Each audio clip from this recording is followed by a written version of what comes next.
Good morning, everybody. Welcome to another webisode of All Politics Are Local. I'm WSAV digital reporter John Dowding. Every week, we take the time to break down some big local news coming from Washington, D.C. to see how it's impacting us right here in the Coastal Empire and Low Country. As always, I'm joined by WSAV Washington correspondent Kellie Meyer. Hey, Kellie, how are you doing this morning? Doing good, John. How are you? I'm all right, hanging in there. So some big news out of Washington last week is talking about the potential for reopening America. We have the plans right here. At least I have my plans right here. I just printed out the presentation that the White House gave last week about the different phases for trying to reopen states, counties, all that kind of stuff. My printer ink was running out, so it's kind of messed up a little bit, but you can still read it. And so let's talk about this, Kellie. Everybody, every state, every county, every city is doing things differently. So let's see, what is the overall plan that was released? What are some of the most important parts of it? Well, at first glance, it's a 18-page document, basically guidelines for how we're going to get back up and running. Like you said, it's a big focus on what the states and governors are going to do, which is a bit of a change from what we were talking just last Monday about in some of our stories here from Washington, was that the president said it was up to him, and then now it's up to the governors. One of the big things that stood out, especially to Democrats I was talking to, was the fact that in order to get to the phase 1, 2, and 3, there needs to be a sufficient amount of testing happening. And that's been, as we know, a big critique of this crisis that we're in right now, that there is not enough testing. So what Democrats and even Republicans I spoke to say there needs to be more testing, because what they're going to take from that testing is the data they need to know if they should reopen in the first place. So even on the core state preparedness responsibilities in this guideline list, it says testing and contact tracing, ability to quickly set up safe and efficient screening and testing sites for symptomatic individuals and trace contacts of COVID-19 results. It also mentions healthcare system capacity, the ability to quickly and independently supply sufficient personal protective equipment and critical medical equipment to handle dramatic surge in need. So they even line out, the White House lines out and shares what needs to happen to get to these next phases, which basically the phases just say, when can schools return? When can people go visit their grandparents in nursing homes? When can you get back to the bar? When can you get back to the gym? It lays it out in those phases, but we're not at that step yet. But as I'm sure we'll go into next, the places that are opening now, whether or not they have the sufficient testing or not, we're seeing states, beaches, public places begin to reopen. And so that is one big thing that we've been seeing, is that every state has been coming up with different ways, and they've all been figuring out what works best for them. I think I was talking to you about this over the weekend, how South Carolina has, less than maybe 5,000, 6,000 cases, but here in Georgia, we have 17,000. So, the processes that Georgia is going to have to roll out to reopen is definitely going to be gradually different than South Carolina or Florida. And just over the weekend, Florida reopened their beaches. And this morning on the Today Show, they showed the story about, how they're packed with people, and people still have to adhere to social distancing guidelines, but that still didn't stop a herd of people from coming out on the beaches. So what have some of the local states that you've been covering, what are they starting to do to try to reopen America? When I talked to North Carolina Senator Tom Tillis on Friday, he was discussing a county by county approach. He was appointed to the president's bipartisan economic task force that was assigned to help him with reopening these states. And he said, take a look at it county by county. Another congressman from Florida said, take a look at it by geography. If there's a place that hasn't had a lot of cases, why not let them ease back into working? But like you said, it's interesting to see if you have a state like Georgia and South Carolina, and when they kind of mix in, or what county is near this county that may have more cases than this one. And it has yet to be seen how that can affect each other. So it'll be interesting to see how this plays out, as you're seeing more places going back to work this week, whether it should be a nationwide or a statewide lift, or a statewide continue this. And it seems like different places are doing it in different ways. And I don't know if that will affect the amount of cases, and if there's data on that, how this, I think we're all kind of going through this. None of us really know how to get back into that phase of working again. But I think at least even Republicans and Democrats I talk to say both to listen to the scientists and listen to the data on this. Yeah, and I mean, like, this presentation, it's only what, maybe 10, 15 slides about. It's not, Yeah, 18 pages I think it was. so you don't have 50 pages, one for each state, about how every state should open it up. It's all up to the governors. And so, I think it's going to really take, like you were talking just about how in North Carolina, Senator Tillis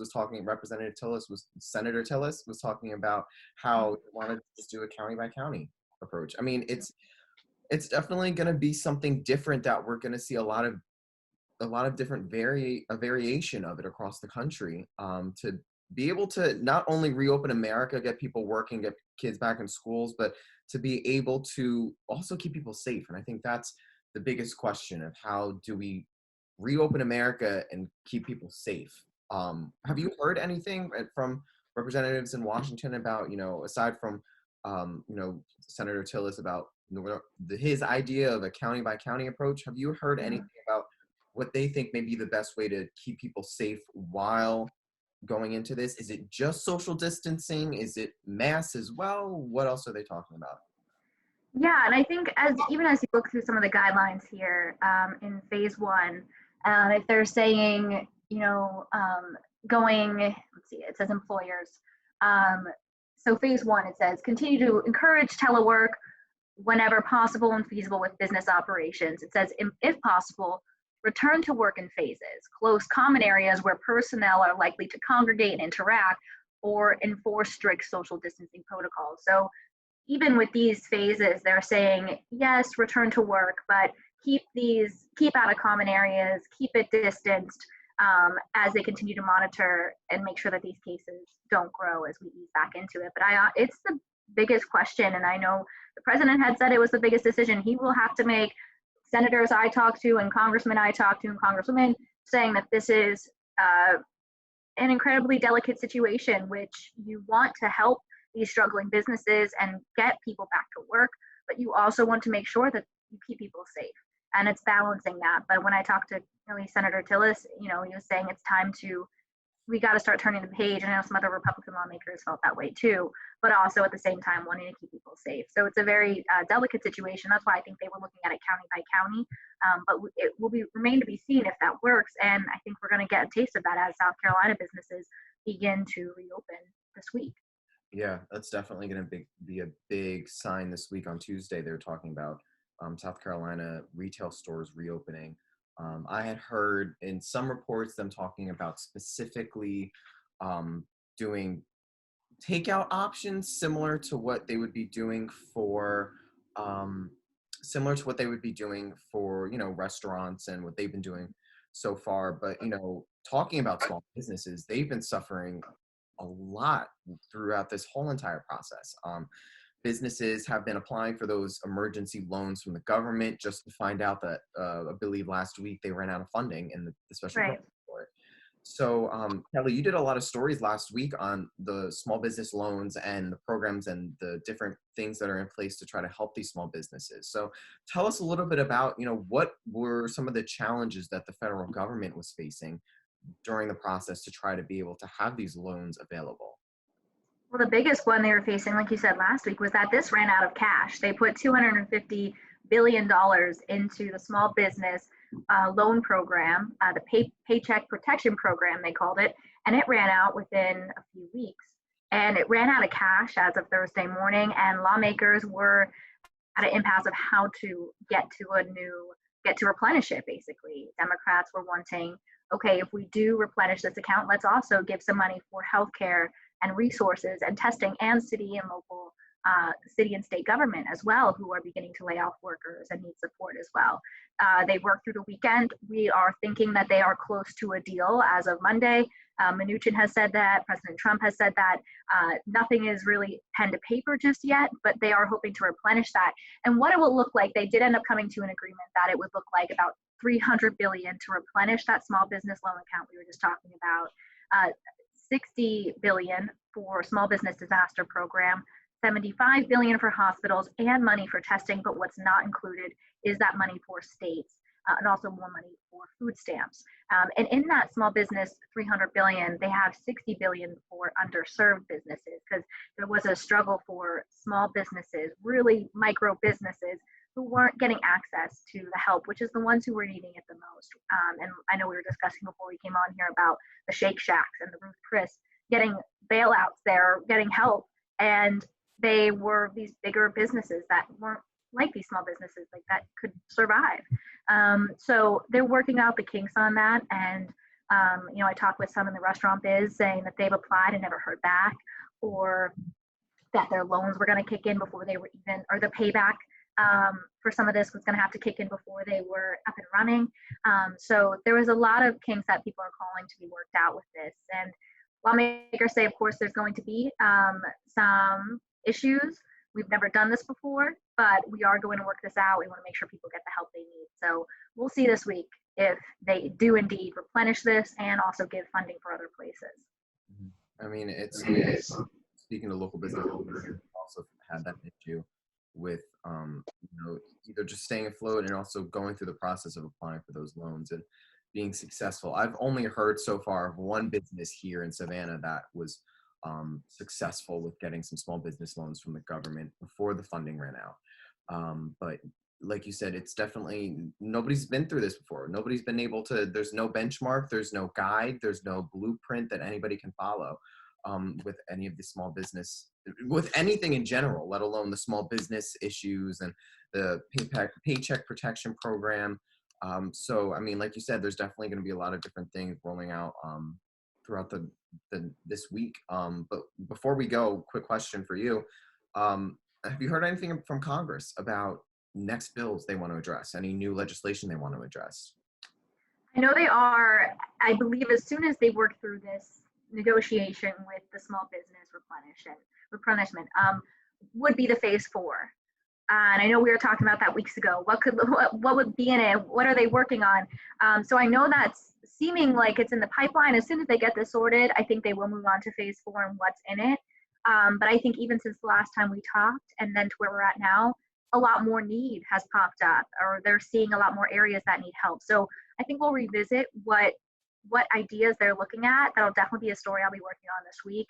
What you might see in there. It's interesting, today is April 20th. This would have been the day that Congress would have been returning from Easter recess.